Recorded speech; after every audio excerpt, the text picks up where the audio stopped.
guud ahaanba waxaa muddooyinkii dambe gobolada Soomaaliland la daala dhacayeen saameynta uu ku keenay ayaxa oo farbaas ku haya dalagii beeraha laga soo saarayay iyo dhul daaqsimeedkii xoolahaba waxaana intaasi dheer dhashiisa oo loo yaqaan koronkorta oo iyaduna dhulka gurguuranaysa haddaba iyada oo ay qayladhaan ka soo yeedhaysay baryihii ugu dambeeyay beeralayda deegaanka Baki ee ka tirsan gobolka Awdal baaqaasi oo ku salaysnaa dhasha ayaxa oo cagta marisay beerihii ay fasheen ayaa waxay baaq dheer u dirayeen wasaaradda horumarinta beeraha Soomaaliland haddaba iyadoo aan wali wax jawaab ah laga helin wasaaradda horumarinta beeraha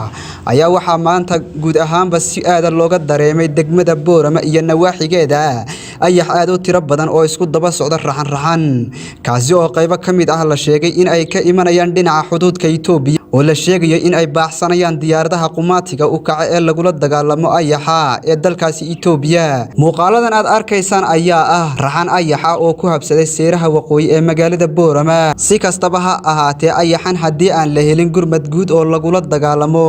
ayaa u muuqda mid xaalufinaya gabi ahaanba calaf iyo daaqba wixii ku yaala deegaanada uu ka kooban yahay guud ahaanba gobolka Awdal Axmed Cabdi Cismaan Axmed Xikam Raya TV